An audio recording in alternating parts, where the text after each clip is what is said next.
Bass has the call. Thank you, Mr Speaker. I rise this evening to give my contribution in reply to the budget handed down by the Treasurer, Mr Ferguson, this year. In doing so, I went back and read some of the documents that I had been in receipt of in my 2 years in Parliament that prepared me for my best understanding of how the state government budget works. First document, only weeks after my arrival, was the Tasmanian Government Fiscal Sustainability Report. And I note the comments of my fellow member for Bass, but from the government, Mr Wood, who just made some comments then about debt and the financial management of this government.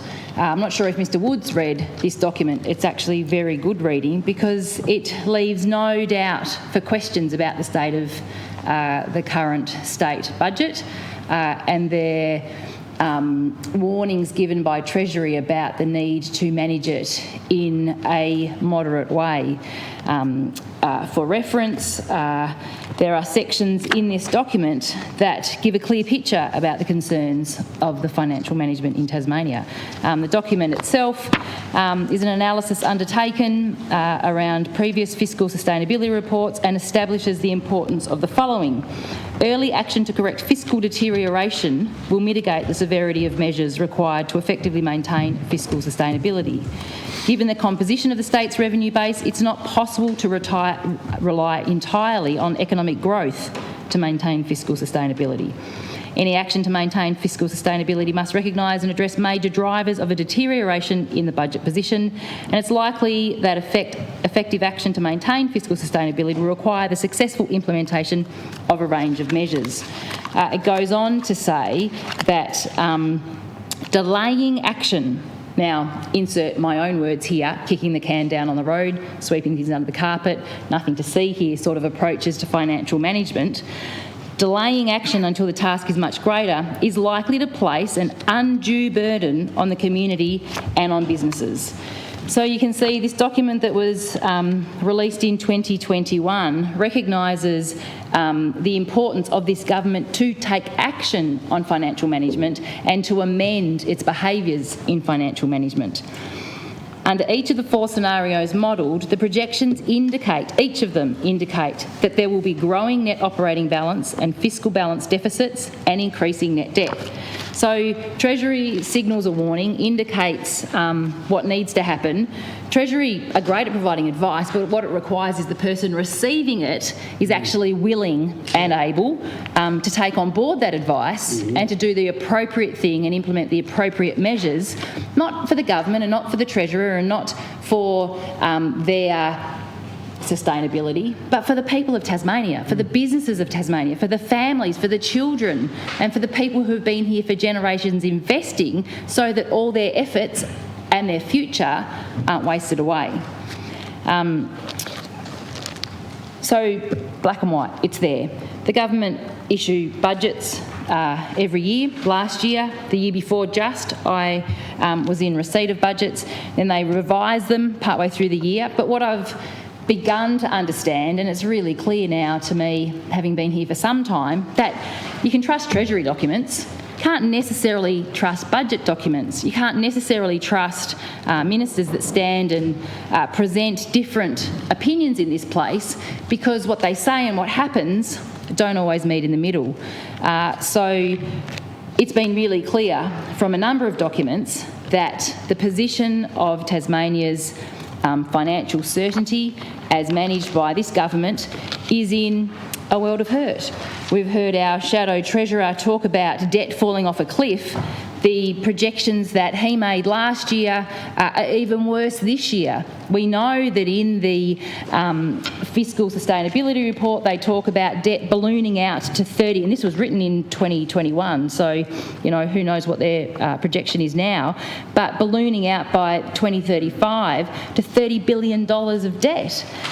We know now, 5.6 in the books, that the government so loosely say, oh, you know, we had COVID, there was this thing called a pandemic. We know the debt position was really bad prior to the pandemic, and we know there's been signals of concern post the big heavy part of the pandemic, you can't just blame other people and make excuses. You actually have to start taking action and being responsible with the way that you're managing the state's finances. Again, not for yourselves and for your own longevity, but for the people of Tasmania. So then you get the budget papers, you review them, and you notice quite a few curious things. There's been a bit said about the budget already. I go to the, budget paper, book number 1. To the first couple of pages, interesting, it identifies priorities for the government. A few pages over, it identifies risks. Of all of the things that we know are important to Tasmanians, they're concerned about access to housing, they're concerned about access to reasonable rental affordability, they're concerned about what once was something that if you worked really hard you could secure your own home, now that distant gap, that sort of almost relenting tease in front of you to say, no matter how hard I work, no matter how many jobs I work, no matter how much I go without, I'm not going to be able to make that anymore in Tasmania. Housing is a massive issue for people in Tasmania. Health, access to health service is a massive issue for people in Tasmania.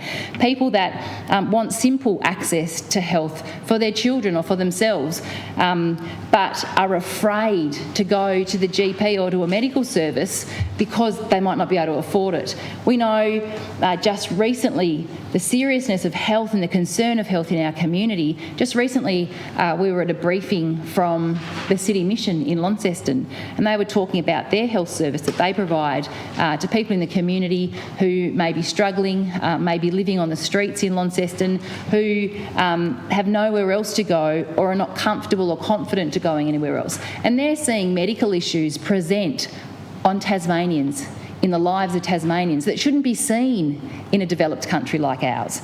That's just not good enough. So we've got priorities of housing, we've got priorities of health. We know that there are increasing pressures of cost of living across our community. Those are the priorities for Tasmanians. Education, a priority for Tasmanians. But dot point two in the budget document, we have the priority, the key initiative, the stadium.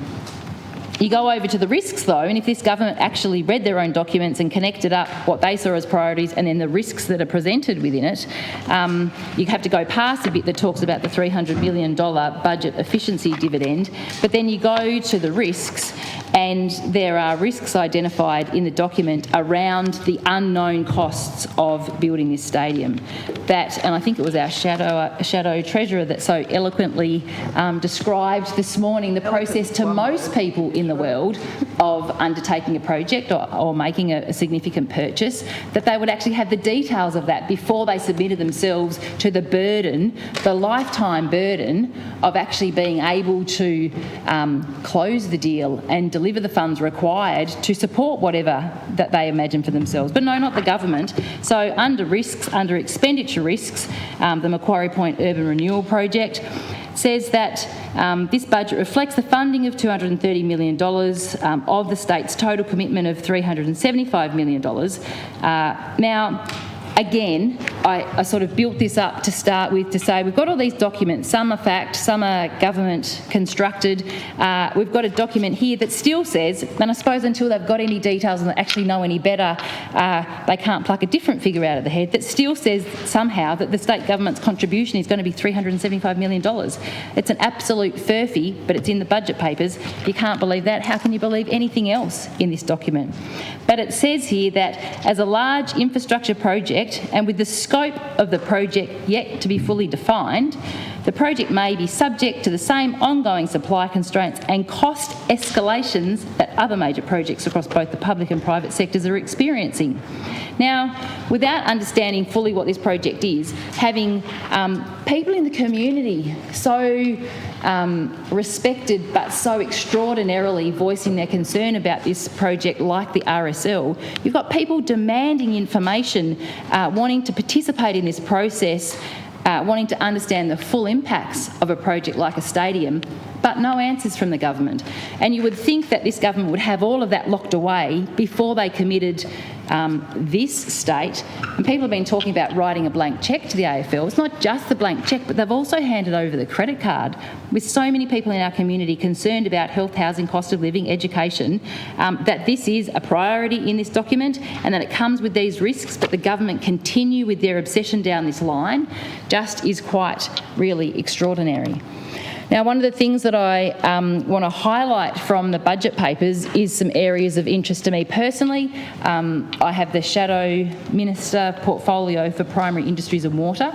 And we heard a lot said this morning from the government about how proud they are of their budget, how proud they are of the work that they do in our community, and how there are people standing up with them.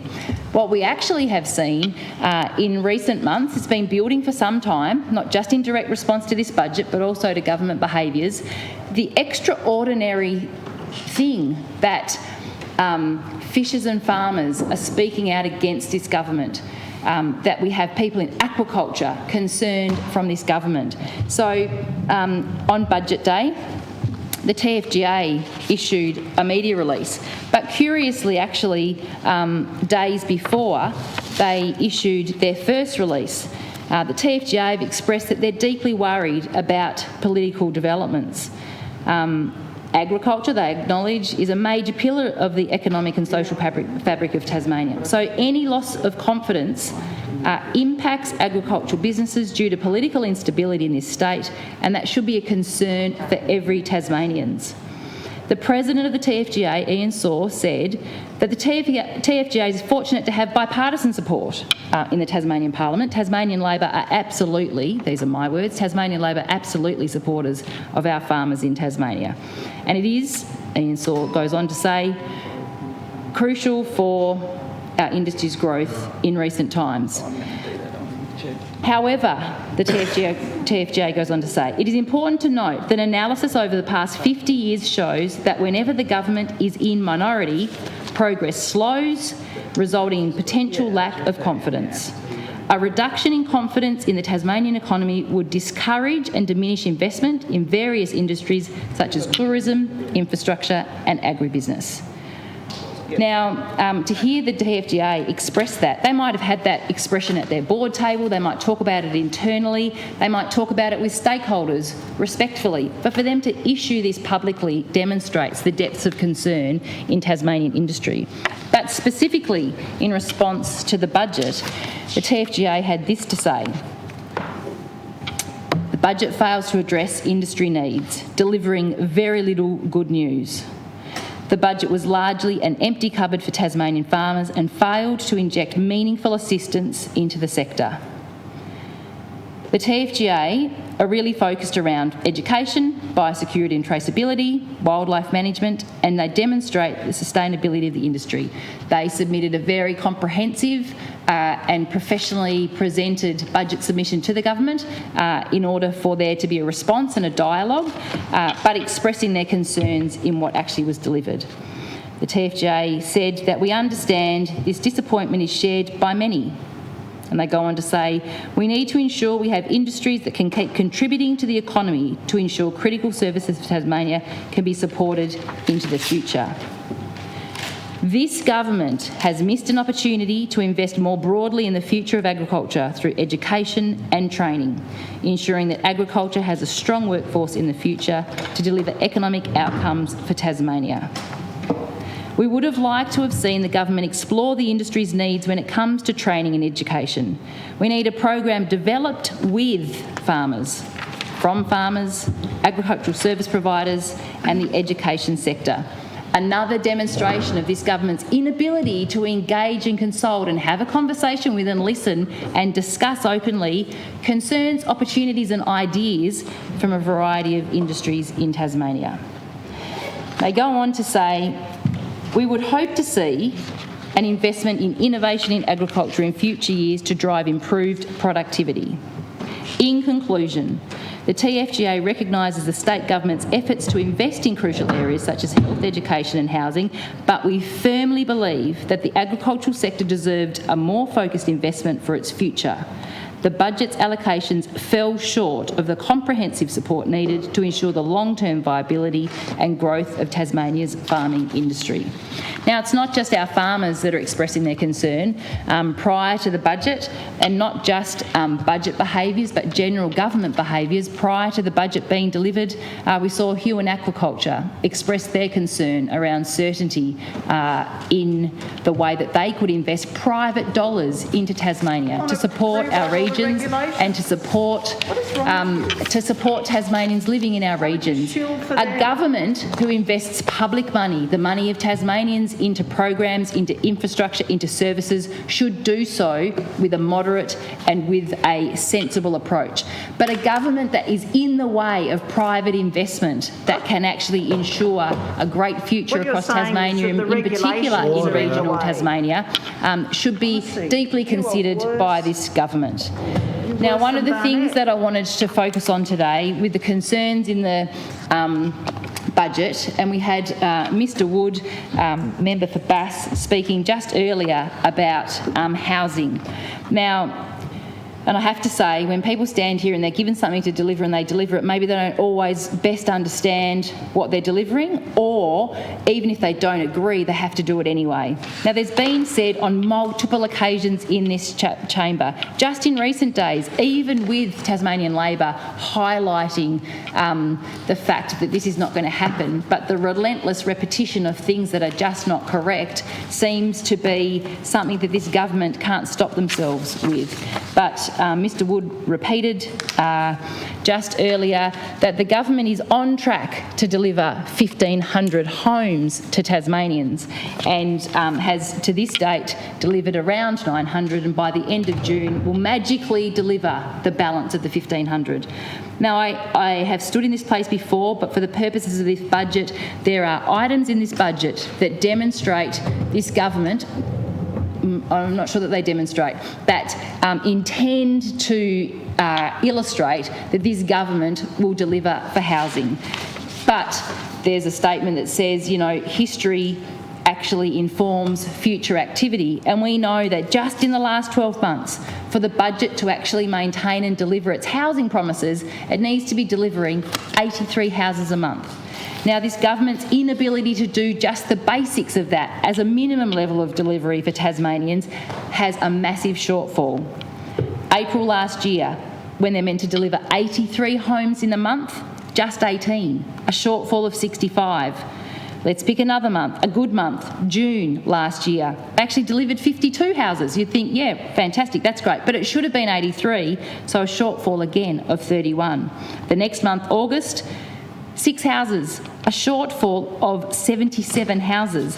When you collect together all of the shortfalls every month in the year between April 22 and March 23, all shortfalls. Not one month did this government meet its own target that it talks about every day in this chamber as an illustration of its commitment to housing.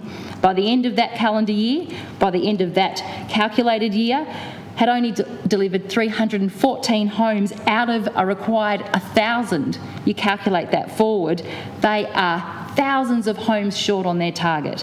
So no matter what the government says it's going to do, actually will it ever?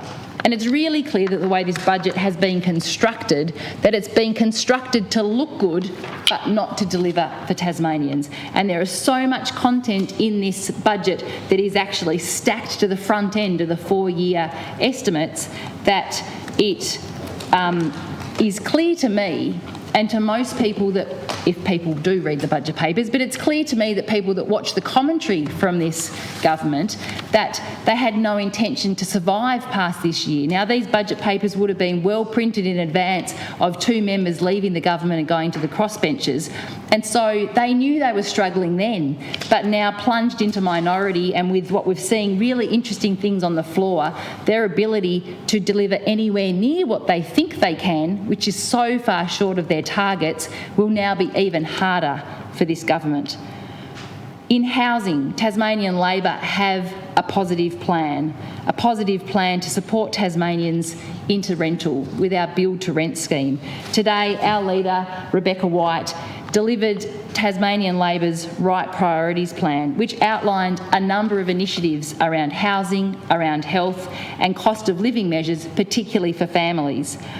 Our build to rent plan provides for 1,000 homes to be built in the next 5 years. That's an additional 1,000 homes on top of all of the existing government priorities that, as Tasmanian Labor, working with the Tasmanian people, listening and getting together to make sure things can be done, we would actually deliver what was committed to. And in addition to that, another 1,000 build to rent homes.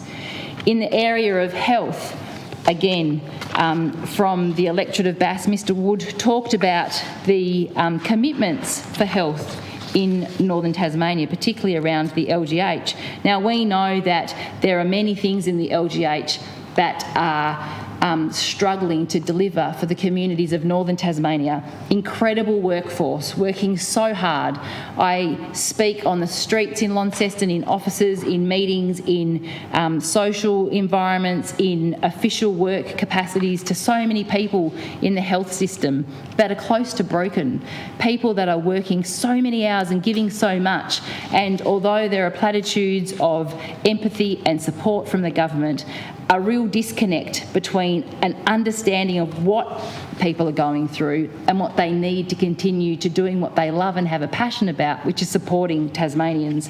Now, the government, who often only act under pressure, have delivered some funds in this budget for the Stage 2 redevelopment of the LGH, but far less than the $580 million promised as the signature piece of their election coming into 2021. And what we know in northern Tasmania is it's not good enough for our community to have a hospital held together with sticky tape. What this community need is real action from this government. Tasmanian Labor know that if we invest in our regions, it takes pressure out of our city hospitals and serves all Tasmanians much better. Some statistics from some of our district hospitals over the state in recent years to demonstrate how underutilised they are and how much work they could do to deliver for our regional communities. Just in the electorate of Bass, in Beaconsfield, the local district hospital only has a 46% occupancy. These were the numbers reported in 2021. The occupancy at Flinders Island, 21%, Georgetown, 69%, and Scottsdale, 44%. We know there is masses of capacity in our regional hospitals and district health services, and Tasmanian Labor are going to do something about that. Tasmanian Labor are going to commit to starting to repair the health system. We know by investing in our regions and providing access to families and to members of communities for the little things that they don't need to travel hours to go to our major centres to support for. It could be something like a sick child in the middle of the night. It could be respite care. Recently, I stood in this parliament and spoke of a family from St Helens that had a facility and they'd been promised that they could have care in the area, but this whole family needed to relocate to Launceston because they weren't able to access the bed available there. Now, when you've got families going through end-of-life experiences, it's tough enough as it is. It's tough enough to be away from your family but have to relocate en masse to another city to have that support when it was promised to you and should have been provided in your local community is really traumatising at a time that is difficult enough. Also, some more supports for our older member of our communities and support for rehabilitation. Now, if we have 3 people a day present to the regional health services that Tasmanian Labor would support, that actually takes pressure out of our city hospitals, but also takes pressure out of the budgets and the funding required to deliver them, which would almost make that initiative cost neutral. Now, the other thing for Tasmanians in terms of their priorities is cost of living pressures. With our shadow energy, shadow minister and Tasmanian Labor, we have been repeatedly, relentlessly calling on this government to take action on capping power prices in an extraordinary event, and there has been many over the last couple of weeks, which was quite delightful, seeing the 2 former members of the government who now occupy the crossbenches stand in question time and collectively ask for a capping on power prices was just such a strong message to say from within your ranks, you did little to engage, to communicate, to work with members of your own team, let alone members of Tasmania, that you now have people from the crossbench, former members of your party, plunging you into minority, calling on a capping of power prices. Just last week, in response to the budget, Tascos said that it's time to cap power prices. We know, the crossbench know, community sector know, Tasmanians know that the investment that we made in the hydro means Tasmanians deserve to pay Tasmanian prices for Tasmanian power. Our Tasmanian businesses deserve to pay Tasmanian prices for Tasmanian power. How is it that everybody else in Tasmania, but the few members left of this government, know that it's the right thing to do? We again call on this government to cap power prices and to ensure that Tasmanians get the benefit of the investment that we have made, and we have lower power prices, capped prices for Tasmanian power, because it's the right thing to do.